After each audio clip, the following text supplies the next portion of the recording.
ہمارا نفس کہتا ہے یہ جسم میرا ہے، میری ملکیت ہے، اٹس مائی ڈومین، میری خواہش پوری کرنی ہوگی. جیسے اس نے کہا میں نہیں جانتا کوئی خدا ہے میرے سوا اور میرے اوپر، میں نہیں مانتا. نفس بھی کہتا میں نہیں ماننے کو تیار، کیا حلال ہے کیا حرام ہے، کیا جائز ہے کیا ناجائز، میری خواہش پوری کرو.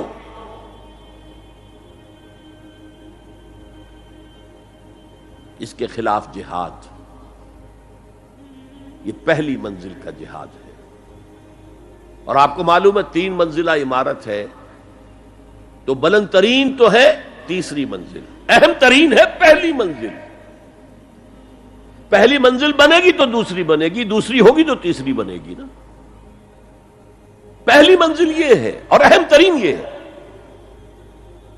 اسی لیے مولانا روم نے کہا نفس ماں ہم کم ترس فرعون نیست، میرا نفس بھی فرعون سے کم نہیں ہے، لیکن ایراعون نیست، اس کے پاس لاؤ لشکر تھا. اس نے زبان سے بھی کہہ دیا تھا انا ربکم الاعلی، میں ہوں خدا. میرا نفس بیچارہ اس کے پاس کوئی لاؤ لشکر نہیں، زبان سے تو یہ کچھ نہیں کہتا، اندر یہی کہتا میں بادشاہ ہوں اس وجود کا، میری مرضی پوری ہو.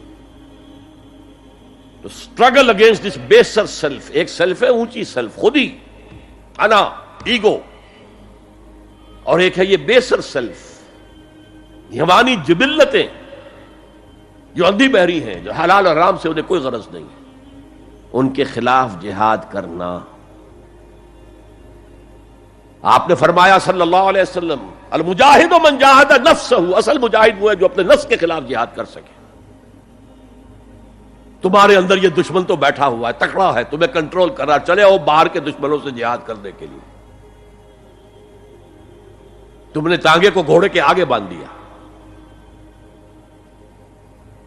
اور ایک دفعہ حضور سے پوچھا گیا ای الجہاد افضل یا رسول اللہ، اے اللہ کے رسول سب سے افضل جہاد کون سا ہے؟ فرمایا ان تجاہد نفسک فی طاعت اللہ، اپنے نفس کے خلاف جہاد کرو، اسے اللہ کا مطیع کرو. یہ جو اندر کی کشمکش ہے، کشاکش ہے، یہ جہاد فی سبیل اللہ کا نقطہ آغاز، اللہ کا مطیع بنانا ہے نفس کو. اس کے ساتھ 2 سب لیول اور ہیں. اس نفس کو بھڑکانے والی ایک قوت ہے انویزیبل، اور ویزیبل بھی ہے. انویزیبل قوت سب سے بڑی ابلیس، شیطان لعین، اور اس کے چیلے چانٹے جنات میں سے، اور ویزیبل میں انسانوں میں جو اس کے ایجنٹ ہیں، جو فحاشی کو کلچر کا نام دے، یہ اس ابلیس کے چیلے ہیں. ان کے خلاف جہاد نہیں کریں گے آپ. اگر آپ ان کے خلاف ایگریسو ایٹیٹیوڈ اختیار نہیں کریں گے تو آپ ان کے دباؤ میں آ جائیں گے. ان الشیطان لکم عدوا فاتخذوہ عدوا، اے لوگوں یہ شیطان تمہارا دشمن ہے، اس کو اپنا دشمن سمجھو. وہ تمہیں سبز باغ دکھاتا ہے، بدی کو مزین کر کے دکھاتا ہے، اچھے اچھے نام اس کے رکھ دیتا ہے، اور تمہیں آمادہ کرتا ہے بدی کے ارتکاب پر. نہیں، وہ تمہارا دشمن ہے. افتتخذونہ وذریتہ اولیاء من دونی، تم مجھے چھوڑ کر اسے اور اس کے چیلے چانٹوں کو تم اپنا دوست بناتے ہو. نہیں، شیطان کے خلاف جنگ کرو. اور تیسرا اس پر سب لیول کیا ہے؟ معاشرہ اگر بگڑا ہوا ہے، اس کا عمومی رجحان برائی کی طرف ہے، تو سوشل پریشرز آپ کو ادھر دھکیلتے ہیں. جیسے کہ اگر کوئی موب جا رہا ہے تو اس کے ساتھ چلنا تو بہت آسان ہے، وہ خود ہی آپ کو دھکیلتا ہوا لے جائے گا. اس کے خلاف چلنا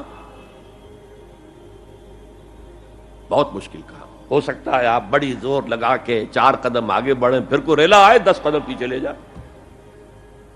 تب 2 ہی راستے ہیں، زمانہ بات و سازت تو بعد زمانہ بے ساز. یا تو پیسو معاملہ ہے، زمانہ تمہارے ساتھ سازگاری نہیں کرتا، چھوڑو تم زمانے کے ساتھ سازگاری اختیار کر لو، چلو تم ادھر کو ہوا ہو جدھر کی.